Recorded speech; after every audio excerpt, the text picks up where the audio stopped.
Bom dia, irmãos. Eu estou entrando um pouquinho mais cedo, o estudo hoje é bem grande e eu estou bem animada porque essa leitura da palavra tem me feito ficar bem conectada com o Senhor, pesquisar, ler, entender todos os versículos, tem sido uma bênção. Então, hoje nós vamos fazer a leitura de Provérbios, capítulo 27, e Mateus, capítulo 27. Como eu disse ontem, caso vocês queiram deixar pedidos de oração, vocês podem deixar aqui comigo ou depois lá nos comentários, porque o vídeo fica gravado para que eu possa orar durante o dia, tá bom? Vamos orar então para começar a live. Senhor Deus, Pai querido, Pai de amor, entro em sua presença, Paizinho, para te dar glórias, como o Senhor é suficiente em nossas vidas, como o Senhor fala em nossos corações. Obrigada, Senhor, obrigada, porque suas misericórdias se renovam a cada amanhecer. O seu trato conosco é personalizado, é individual, e o Senhor fala com cada um de nós de uma forma tremenda. Obrigada, Senhor. Obrigada por estar me dando capacidade, sabedoria, discernimento para fazer a leitura da tua palavra.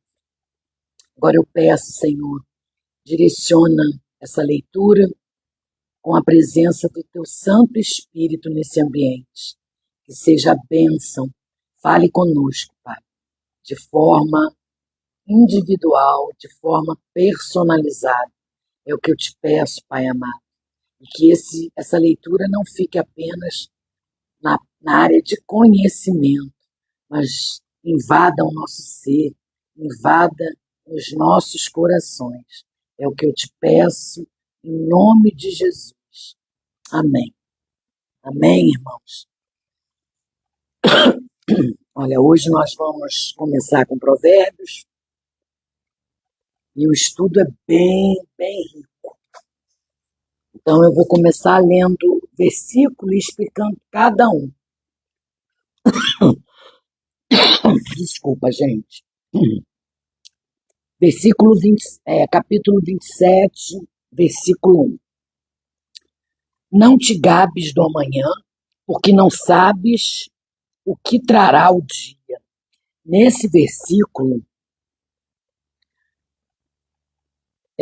fala também lá em Tiago, eu vou lá mostrar a vocês no livro de Tiago, também fala a respeito disso. Tiago 4:13. Ele também nos alerta sobre a gente se preocupar com o dia de amanhã. Olha aqui. Ide agora vós que dizeis, hoje ou amanhã iremos a tal cidade, e lá passaremos um ano, e compraremos e venderemos e teremos um ganho. Porque vós não sabeis o que trará o amanhã, porquanto o que é vossa vida é apenas um vapor que aparece por um pouco de tempo e depois desaparece. Por isso, não é o que deveis dizer, se o Senhor quiser, haveremos de viver e faremos isto ou aquilo. Mas agora vos gloriais em vossas presunções, toda essa glória é maligna. Então a gente não deve se gloriar no dia de amanhã. A gente não sabe o que vai acontecer no dia de amanhã. Lá em Mateus também fala, no capítulo 6, versículo 34. Não fiqueis ansiosos, pois, com o amanhã, porque o amanhã cuidará de si mesmo. Suficiente é o dia, o seu próprio mal. Então, deixa bem claro, né, que não devemos nos preocupar com o dia de amanhã. O amanhã pertence ao Senhor. A gente tem que se preocupar com o viver hoje. Então, ambos esses versículos que eu falei lá em Tiago em Mateus, eles nos corrigem também a respeito da gente se orgulhar do amanhã, se preocupar com o amanhã. Aí continua no versículo 2. Deixai que o outro homem te louve, e não a tua própria boca, um estranho, e não os teus próprios lábios. Esse versículo 2 nos ensina que o autoelogio não é algo que cai bem. Ele é o fruto da soberba e resultado da ignorância.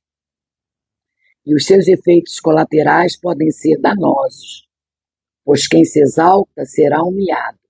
A soberba é condenável, é um comportamento que nada condiz com a sabedoria. No versículo 3, fala da ira do insensato. Uma pedra é pesada e a areia tem peso, mas a ira do tolo é mais pesada que ambas. Então, nos ensina que a ira é um sentimento legítimo, é necessária quando se trata de uma santa reação ao erro. Porém, há uma ira pecaminosa. Essa é uma ira injusta.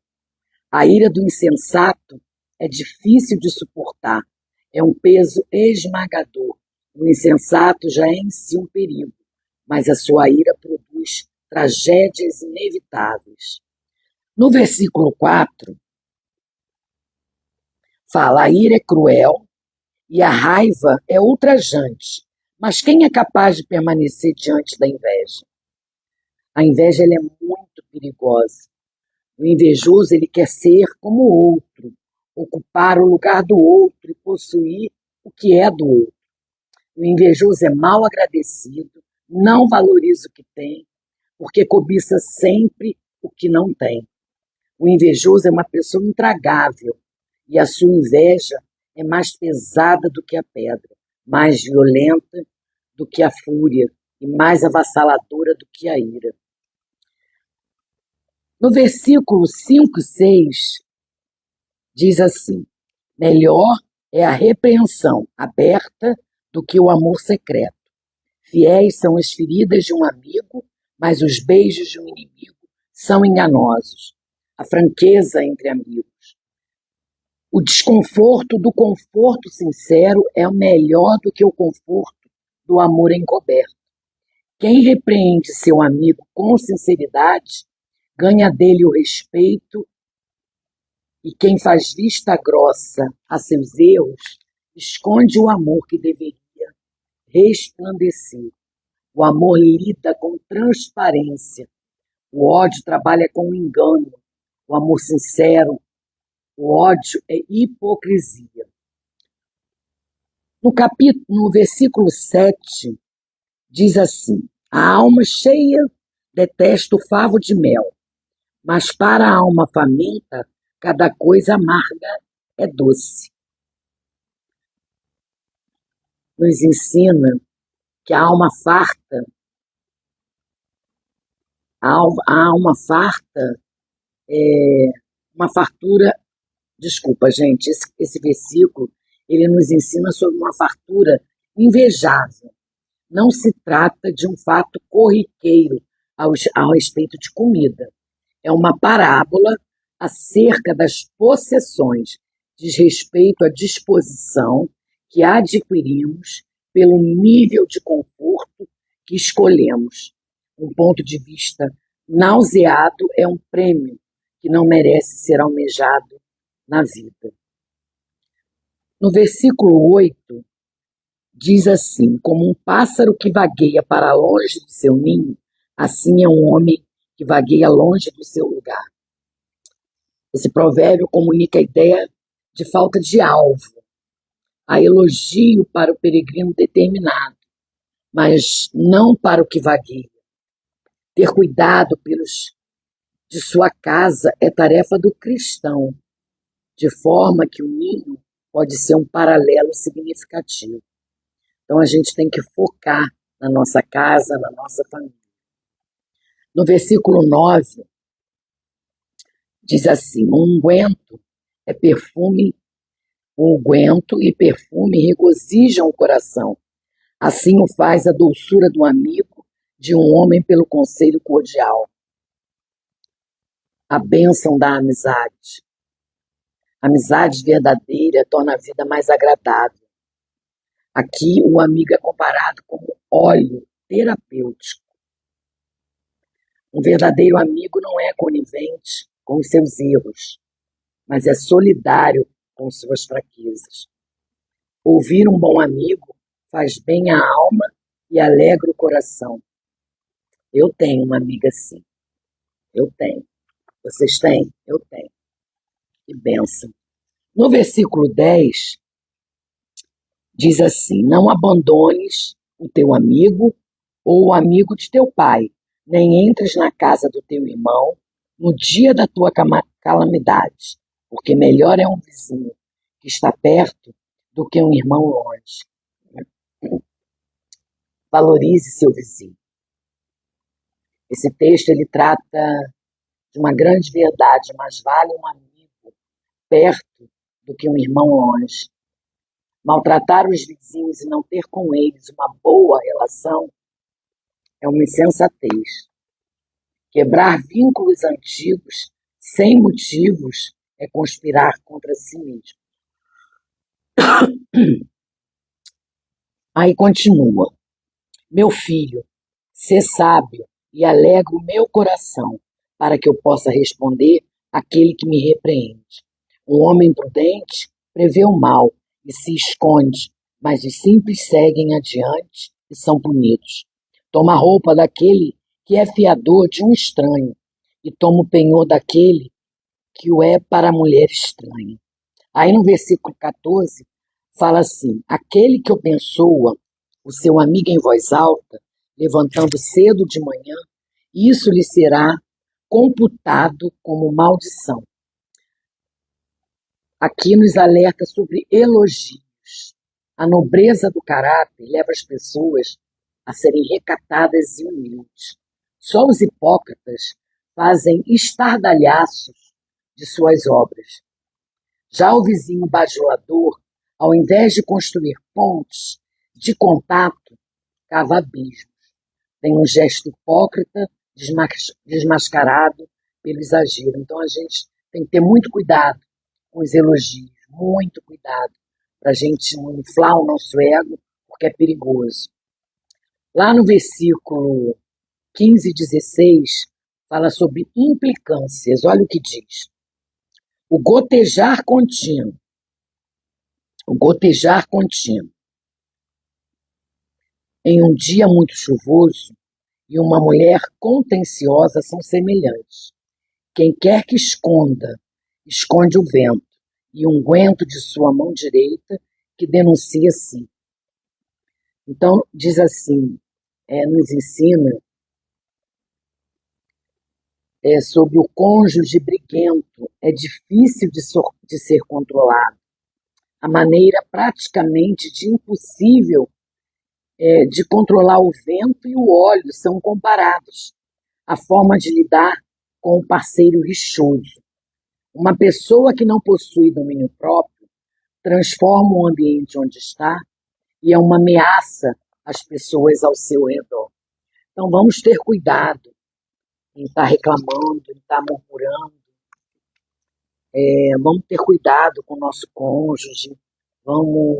A mudança tem que vir de nós, para a gente ver a mudança no outro. Então vamos trabalhar isso na gente.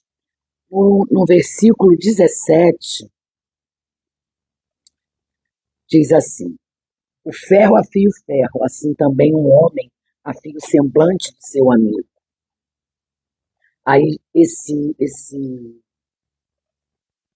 versículo fala sobre as pessoas que vão se aperfeiçoando com ferro, como ferro com ferro se aguça, assim o homem afia o rosto do seu amigo.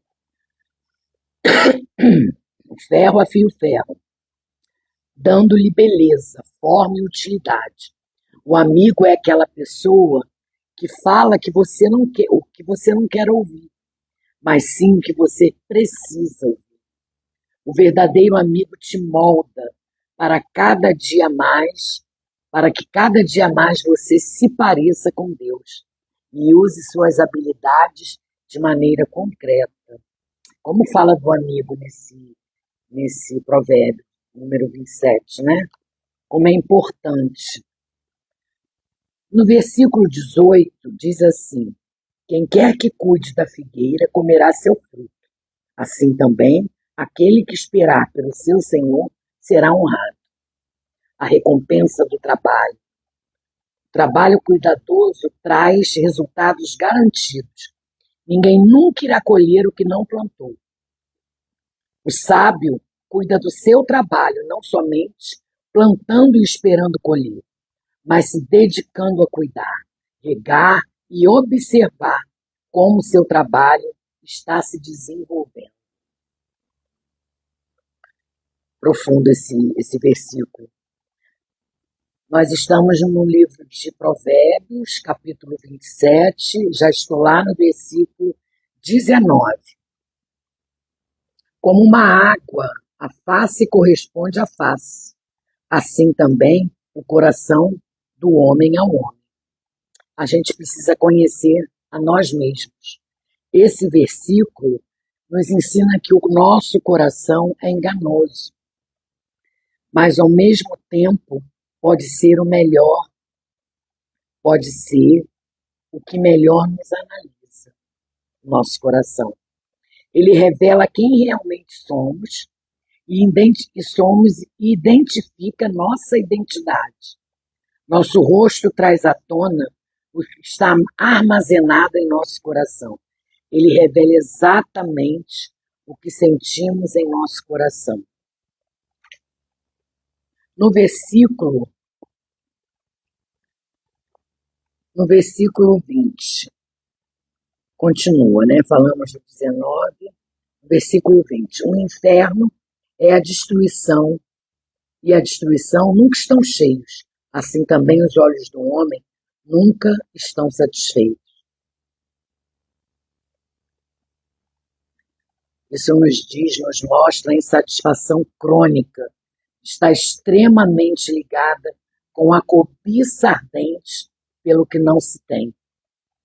A gente tem que prestar atenção no que os nossos olhos veem e o que o nosso coração deseja. A gente precisa analisar o que a gente não está vivendo, uma insatisfação crônica em sua vida e desejando possuir uma vida que não é sua. Isso é um erro grande demais. A gente desejar o que não é nosso, desejar a vida do outro. A gente não pode cair nesse erro. E esse versículo nos ensina isso. Lá no versículo 21 e 22 diz assim: como o crisol é para a prata e a fornalha para o ouro, assim é um homem para o seu louvor. Mesmo que tritures um tolo em um grau entre o trigo com um pilão, ainda assim sua tolice não se apartará dele. Nos ensina esses dois versículos, traz uma ilustração sobre a natureza. Mostra os sinais do metal puro, assim como os elogios são para o homem já moer para quebrar algo em diversos pedaços, mas não altera sua natureza, como trigo no pilão. Lá no versículo 23 ao 27, diz assim: se tu diligente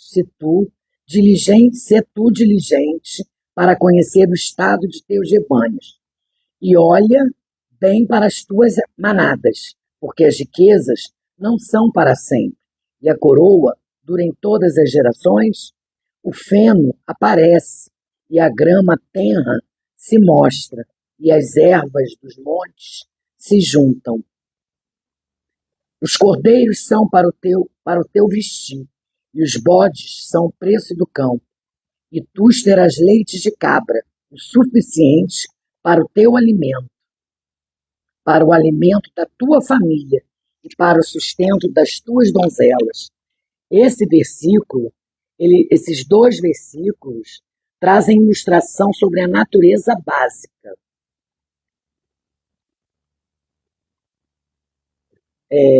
O refinador mostra os sinais do metal puro, assim os elogios são para um homem. Já moer pode quebrar algo em diversos pedaços. Eu acho que eu falei esse versículo, né? Eu já falei, já comentei.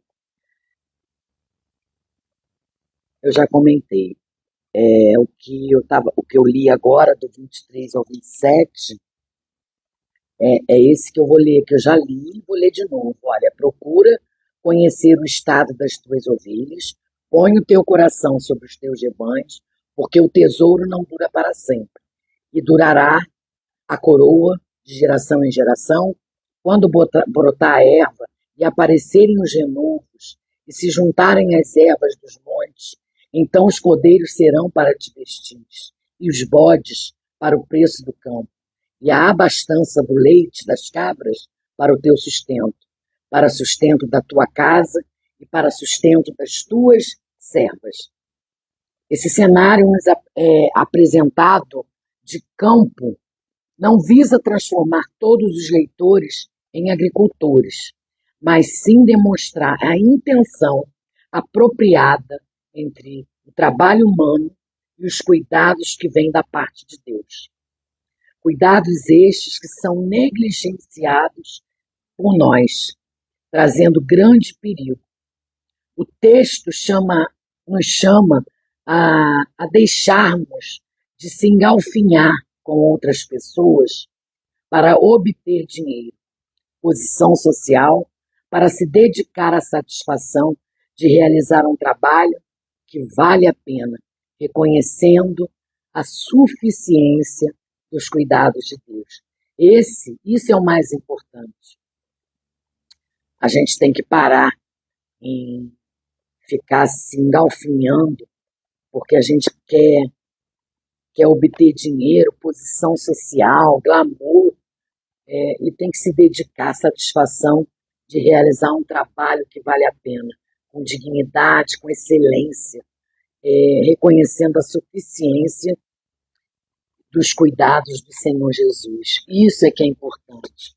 Então, hoje eu comecei um estudo meio diferenciado, né, lendo cada versículo. E tem sido de grande importância para mim, gente, porque eu tenho estudado mais, eu tenho me aprofundado mais, e como é gratificante. Então, por isso o estudo vai demorar mais um pouco, a leitura, e hoje o capítulo 27, tanto de Provérbios quanto de Mateus, são grandes. Só o capítulo 27 de Provérbios tem 27 capítulos. E o capítulo 27 de Mateus, olha, é enorme o capítulo 27 de Mateus. Tem 66 versículos. Eu acho que ele é o maior. É um dos maiores do livro da Sagrada Escritura. Então, nós vamos começar lendo o capítulo 26 e eu vou falando sobre cada versículo que me chamou a atenção. E chegando amanhã, todos os principais sacerdotes e os anciões do povo tomaram conselho contra Jesus para o matarem. No versículo 1, Mateus descreve como os líderes religiosos e autoridades conspiravam para condenar Jesus à morte. A explicação do versículo, ela revela para a gente a inveja, o orgulho, a arrogância, que foram os motivos por trás dessa conspiração. Então, está bem explicado, né? No versículo 2, continua dizendo: e eles, maniatando, levaram e o entregaram a Pôncio Pilatos, o governador. E no versículo 3 fala: então Judas, o que o traíra, Vendo que ele fora condenado, arrependeu-se e devolveu as 30 moedas de prata aos principais sacerdotes e anciões. Esses dois versículos nos ensinam o seguinte. No versículo 2, ele descreve como Jesus foi levado a Pilatos, o governador romano. Durante o processo, Pilatos reconheceu a inocência de Jesus, mas cedeu à pressão dos líderes religiosos e autoridades civis, condenando Jesus à morte. A atitude de Pilatos destaca a importância da coragem e da integridade moral em face à oposição e do conflito. No versículo 3, descreve como Judas, o discípulo que traiu Jesus, se arrependeu da sua ação e tentou devolver o dinheiro que recebeu pela traição. No entanto, os líderes religiosos eles rejeitaram o dinheiro e Judas acabou se enforcando, ele se suicidou. Ele traiu Jesus e se arrependeu e quis devolver o dinheiro, mas ele não aceitaram e ele se suicidou. No versículo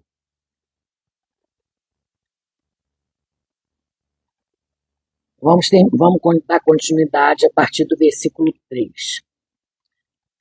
Então Judas, o que traíra, vendo que ele fora condenado, arrependeu-se e devolveu as 30 moedas de prata aos principais sacerdotes e anciãos, dizendo: eu pequei, traindo sangue inocente. E eles disseram: o que é isso para nós? Veja você isto. E ele lançou as moedas de prata no templo e, partindo, foi enforcar-se. E os principais sacerdotes, tomando as moedas de prata, disseram: não é lícito colocá-las no tesouro, porque são preço de sangue. E, tomando conselho, compraram com elas o campo de um olheiro para a sepultura dos estrangeiros. Por isso, aquele campo tem sido chamado de o campo de sangue até o dia de hoje. Então, cumpriu-se que foi dito pelo profeta Jeremias, dizendo: eles tomaram as 30 moedas de prata, preço do que foi avaliado pelos filhos de Israel, que os filhos de Israel avaliaram, e deram-nas pelo campo do olheiro, assim como me ordenou o Senhor. E Jesus ficou em pé diante do governador, e o governador lhe perguntou, dizendo: és tu o rei dos judeus? E disse-lhe Jesus: tu o dizes. No versículo 11, Jesus é levado a Herodes, o governante da Galileia, que também não encontrou culpa em Jesus. No entanto, as autoridades elas continuavam pressionando pela condenação de Jesus. Aí continua. E ele, quando acusado pelos principais sacerdotes, pelos anciões, não respondeu. Disse-lhe então Pilatos: não ouve quantas coisas testificam contra mim? E ele não respondeu uma palavra sequer, de modo que o governante se admirou muito. Ora, o governador costumava soltar um preso durante a festa, quem eles escolhessem. E eles tinham, então, um preso famoso chamado Barrabás. Portanto, estando eles reunidos, Pilatos disse-lhes: qual quereis que eu vos solte, Barrabás ou Jesus, chamado Cristo? Pois ele sabia que por inveja o haviam entregado. E estando ele assentado no tribunal, sua esposa mandou-lhe dizer: não te envolvas na questão desse justo, porque eu muito sofri hoje em sonho por causa dele. Mas os principais sacerdotes e os anciões persuadiram a multidão a pedir Barrabás e para Jesus ser morto.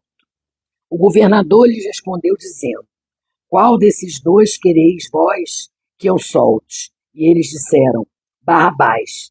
Pilatos disse-lhes: O que então eu farei com Jesus, o que se chama Cristo? Eles todos disseram: Seja crucificado.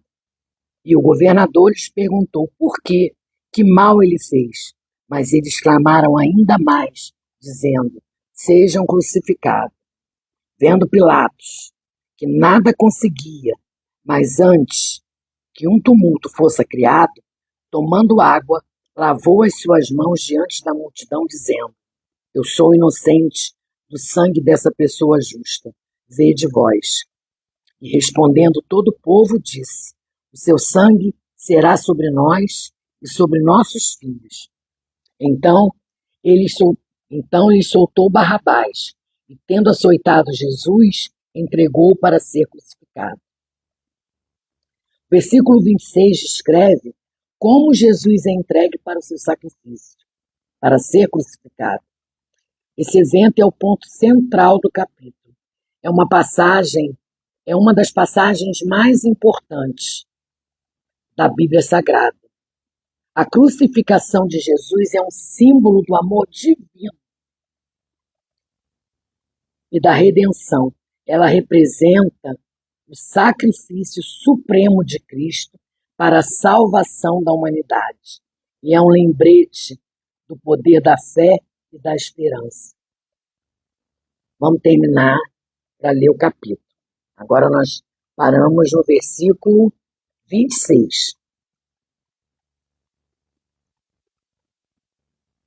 Então lhe soltou Barrabás, e tendo açoitado Jesus, entregou-os para ser crucificado. Então os soldados do governador levaram Jesus ao pretório, reuniram-se junto a ele o batalhão de soldados.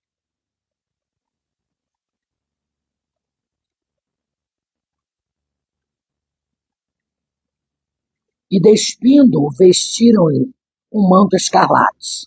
E eles traçaram uma coroa de espinhos e colocaram sobre a sua cabeça, e em sua mão direita uma cana. Ajoelhando diante dele, o zombavam, dizendo: Salve, Rei dos Judeus! E cuspindo nele, tornaram-lhe a cana e batiam-lhe na cabeça. E depois de o terem zombado, tomaram-lhe o manto e puseram-lhe as suas próprias vestes e levaram para crucificá-lo. E saindo eles, encontraram um homem Cireneu chamado Simão, a quem obrigaram a levar a cruz.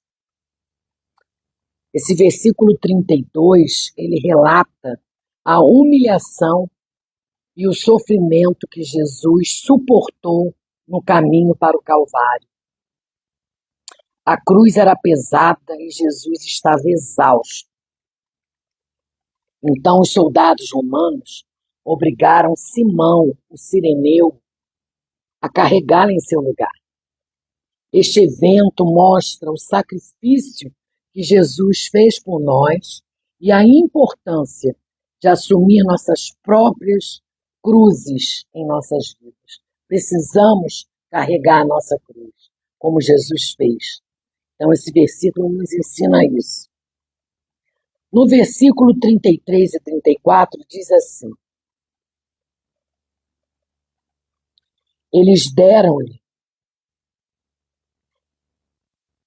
Não, no versículo 33. E eles chegando a um lugar chamado Gólgota, que quer dizer lugar da caveira, eles deram-lhe para beber vinagre misturado com fel, mas ele, provando, não quis beber. Esse versículo descreve a crueldade do tratamento que Jesus recebeu. Gente, é emocionante, toca a nossa alma, né? Eu estudando esse capítulo de Mateus essa noite, nossa, como tocou a minha alma, como Jesus se sacrificou por nós. Então ele nos mostra, esse versículo, a crueldade do tratamento que Jesus recebeu. Os soldados romanos ofereceram a ele vinho misturado com fel para aliviar sua dor. Mas ele recusou. Ele recusou, sabe por quê, gente? Para nos mostrar a resistência e a sua força. Mesmo em seus momentos mais fracos e vulneráveis, ele não aceitou o vinho com fel, porque ia embebedá-lo. E ele precisava sentir a dor para que se cumprisse, né? É um exemplo para todos nós como enfrentar as nossas próprias dificuldades e sofrimento com coragem e dignidade. Ele não aceitou o vinho para não se embebedar, porque tinha que se cumprir. Ele tinha, senão o sacrifício não ia ser válido. Então ele precisou sentir na pele toda a dor, tudo. Então foi muita crueldade, mas ele aguentou. E a gente tem que fazer a mesma coisa, tem que seguir esse exemplo, né? É um exemplo para todos nós. A gente precisa enfrentar as nossas dificuldades e sofrimentos com dignidade. Aí, continuando lá, vamos lá. Nós paramos no versículo 34. E eles o crucificaram e repartiram as suas vestes, lançando a sorte, para que pudesse se cumprir o que foi dito pelo profeta. Eles repartiram entre si as minhas vestes, e sobre minha túnica lançaram a sorte.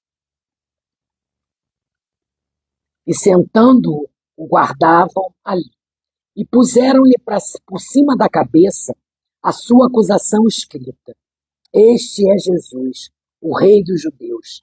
E foram crucificados com ele 2 ladrões, um à direita e outro à esquerda. E os que passavam insultavam ele, sacudindo a sua cabeça e dizendo: Tu que destrói o templo, em 3 dias o reedificas, salva-te a ti mesmo. Se tu és o Filho de Deus, desce da cruz. De igual modo também os principais sacerdotes zombavam com os escribas e anciãos. Diziam: Os outros salvou, e a si mesmo não pode salvar? Se és o Rei de Israel, desça agora da cruz, e nós acreditaremos nele. Ele confiou em Deus. Liberta-o agora, se ele quiser, pois ele disse: Eu sou o Filho de Deus.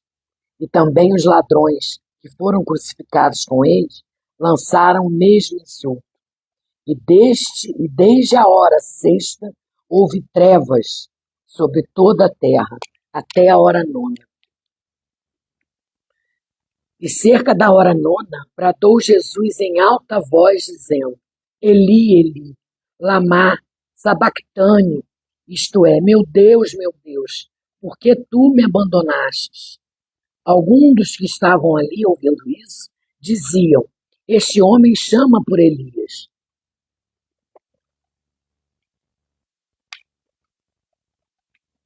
E logo um deles correu, tomou uma esponja e embebeu-a em vinagre, e pondo-a em uma cana, dava-lhe de beber. Os outros disseram: Deixa, vejamos se Elias vem salvá-lo. Jesus novamente, bradando em voz alta, rendeu o espírito.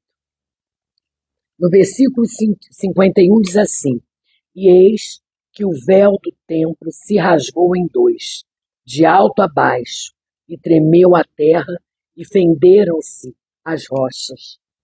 Esse versículo descreve o momento em que Jesus morreu na cruz. E a natureza reagiu em choque. O véu do templo que separava o povo comum do lugar santo rasgou-se em 2, mostrando que o acesso a Deus estava agora aberto a todos. A terra tremeu e as pedras se dividiam, iniciando o poder e a magnitude do evento que acabara de ocorrer. Esse versículo é um testemunho do poder de Deus e da importância da morte de Jesus na redenção da humanidade. Que tremendo, gente. Que tremendo. Continuando no versículo 52, diz: E os sepulcros se abriram, e muitos corpos de santos que dormiam foram ressuscitados. E saindo dos sepulcros, depois de sua ressurreição, entraram na cidade santa e apareceram a muitos. Ora, o centurião e os que com ele guardavam a Jesus, vendo o terremoto e as coisas que haviam sucedido, tiveram grande temor e disseram: verdadeiramente, este é o Filho de Deus.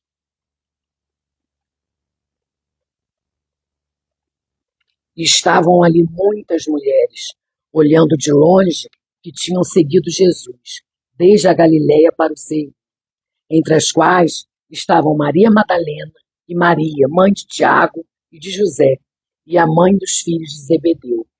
Ao anoitecer, veio um homem rico de Arimateia, chamado José, que também era discípulo de Jesus. E ele foi a Pilatos e pediu o corpo de Jesus. Então Pilatos mandou que o corpo lhe fosse entregue. E José, tomando o corpo, envolveu-o em pano limpo de linho e o deitou no seu próprio túmulo novo, que havia esculpido em rochas, e rodando uma grande pedra para a porta do sepulcro, partiu. E estava ali Maria Madalena e a outra Maria, assentada de frente ao sepulcro. No dia seguinte, que seguiu o dia da preparação, reuniram-se os principais sacerdotes e os fariseus perante Pilatos, dizendo: Senhor, lembramo-nos de que aquele enganador, quando ainda vivo, disse: depois de 3 dias eu vou ressuscitar. Ordena, portanto, que o sepulcro seja protegido até o 3º dia, para não suceder que, vindo os discípulos à noite, o furtem e digam ao povo: ele está ressuscitado dentre os mortos. E assim, o último erro será pior do que o primeiro. Disse-lhes Pilatos: tendes a guarda, ide e protegei o máximo possível. Assim eles foram e tornaram o sepulcro seguro, selando a pedra e deixando ali a guarda, como se isso fosse fazer diferença para a ressurreição do Senhor, como se isso fosse fazer diferença. Então, esses versículos que eu destaquei aqui no livro de Mateus, que eu estudei um pouco,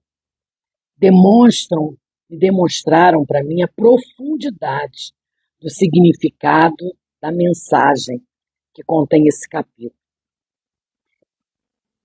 Eles oferecem vislumbre à vida, morte e ressurreição. É maravilhoso. E a conclusão da leitura do capítulo de Mateus, capítulo 27, nos faz entender a história da redenção da humanidade.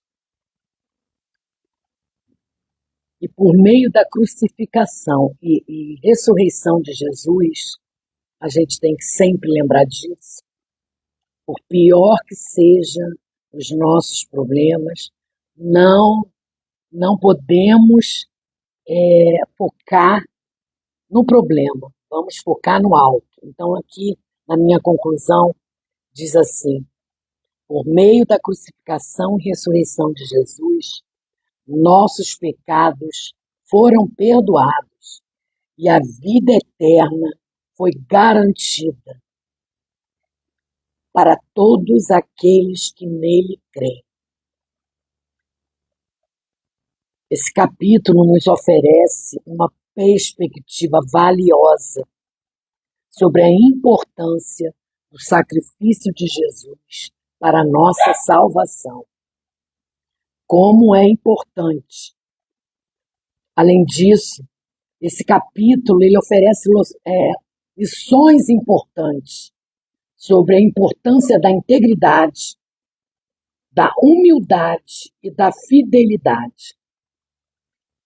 O exemplo de José da Arimateia, que teve coragem de se identificar com Jesus, mesmo diante da oposição dos líderes religiosos, nos mostra a importância de permanecer fiel a Deus em todas as circunstâncias. Esse capítulo é de grande valor. Como falou meu coração. Como é importante a gente focar na cruz, focar no sacrifício que o Senhor fez para salvar a mim e a você. O que Ele fez por nós foi pago. Na cruz do Calvário foi pago. Então a gente tem que se voltar para Ele, tem que olhar para Ele, não focar no problema, não focar nas circunstâncias, porque Deus, Ele é bom, Deus é muito bom. Então a gente tem que ler e reler esse capítulo, porque é uma história muito valiosa. Eu acho que é uma das histórias mais valiosas na Escritura, no Novo Testamento, né? Que fala da crucificação do Senhor. E é tão importante, gente, que eu nem dormi direito essa noite, de tanto que eu li e relia esse estudo. E é muito edificante, é muito valioso a gente aprender nas Escrituras, e como está me edificando, como o Senhor tem falado com o meu coração. Eu me emociono.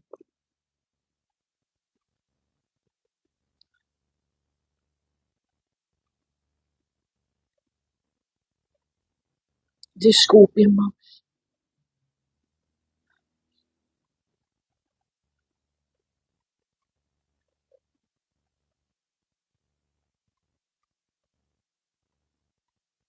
Nós somos muito imperfeitos,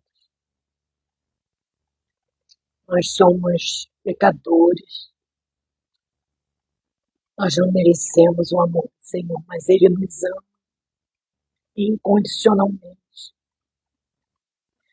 como Deus nos ama. E a gente tem que lembrar disso todo dia, toda hora. E é isso que eu tenho feito. Quanto Deus é maravilhoso. Por mais que a gente deseje algo e que não aconteça o que a gente quer, a gente tem que esperar em Deus, porque a vontade dele é boa, perfeita e agradável. Se ele não permitiu que a gente recebesse a bênção, é porque lá na frente a bênção será maior. Ele está nos preparando, ele está nos moldando. Então não é no nosso tempo, é no tempo dele.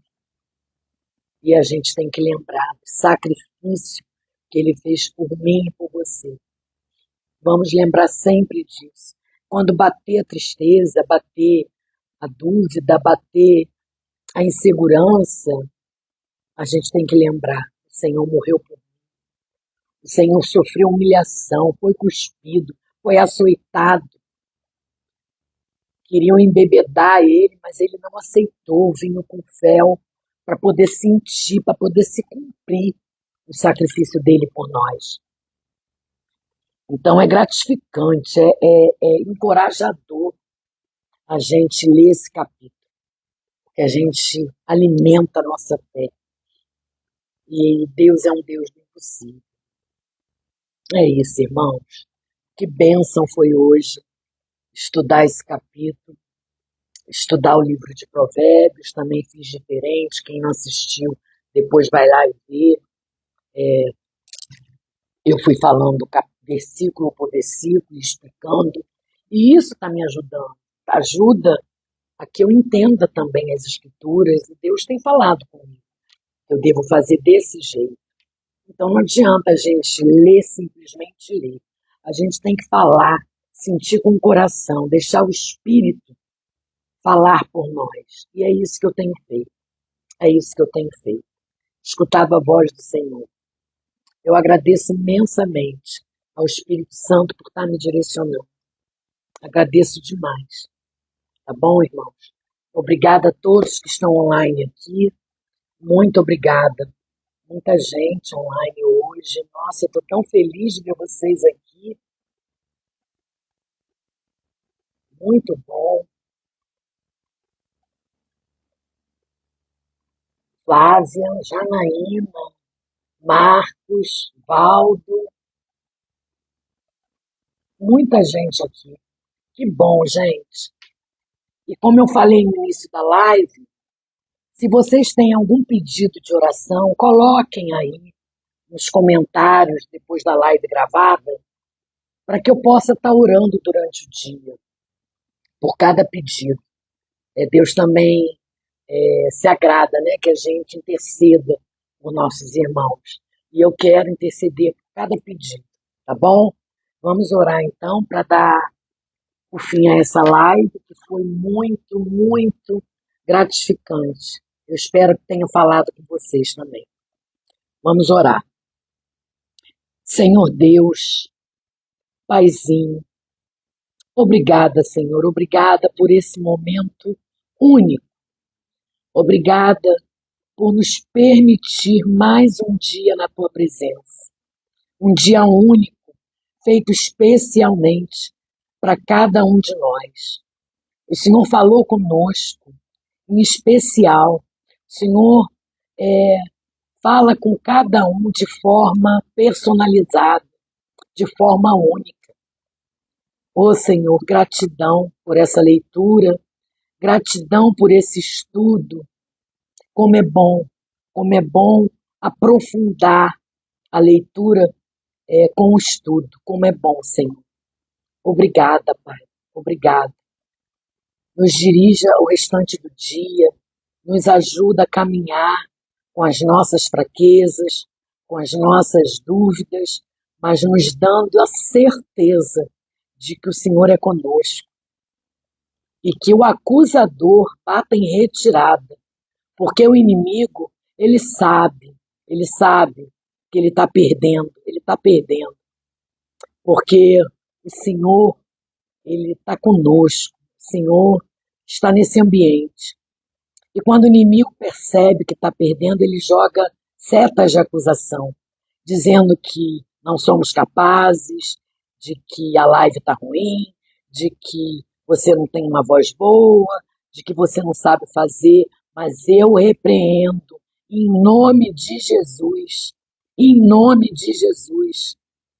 qualquer voz do maligno, porque tudo, Senhor, é para a tua glória, tudo é para te glorificar, nada é para mim, nada é para o meu louvor, como estudamos hoje no livro de Provérbios, nada é para a gente, é tudo para o Senhor.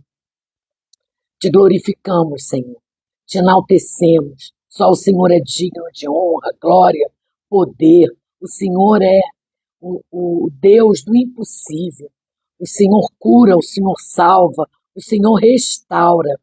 Obrigada, Pai, obrigada por esse estudo. Agora eu peço, Senhor, abençoa os meus irmãos que aqui estão, cada um, de forma única. Abençoa, Senhor, a vida de cada um. Dê a eles ânimo, força, vitória, Senhor. Nós sabemos que a vitória vem no seu tempo, não no nosso. Então, continua nos abençoando, que tenhamos paciência em esperar o seu tempo. Cuida do sábado, que tenhamos um sábado abençoado, Senhor. Que todos sejam abençoados e suas famílias também. Eu oro com perdão dos meus pecados, em nome do Senhor Jesus. Amém. Amém, irmãos. Que bênção foi esse estudo. Vou deixar o vídeo gravado no Instagram. Vocês querem, se tiverem algum pedido de oração, pode deixar lá, que eu vou estar orando durante o dia. E também vai ficar gravado no YouTube. E eu peço que vocês deem um pulinho lá no YouTube, curtam, compartilhem, se inscrevam no canal, para que o YouTube ache relevante o conteúdo e mantenha o canal de pé. Então, assim, Eu peço, por favor, continuem assistindo as lives. Deus está me direcionando, Deus está me instruindo, Deus está falando com a gente. Obrigada, gente. Vocês não sabem como eu me alegro com vocês aqui junto comigo. É um ânimo que dá. A palavra de Deus não volta vazia, né? Nunca. Por isso que a gente deve falar para todo mundo do amor de Deus. Não existe outro amor a não ser o dele. O dele é maior, é maravilhoso. Que lembremos sempre do sacrifício que ele fez por mim e por você na cruz do Calvário, levando os nossos pecados, as nossas transgressões. Amém? Gente, amém. Tenham um bom final de sábado. Que todos sejam muito abençoados, tá bom? Beijo para todos. Fiquem com a paz do Senhor. Deus abençoe. E amanhã estarei aqui, se assim Ele permitir, se Ele quiser, tá bom? Deus abençoe.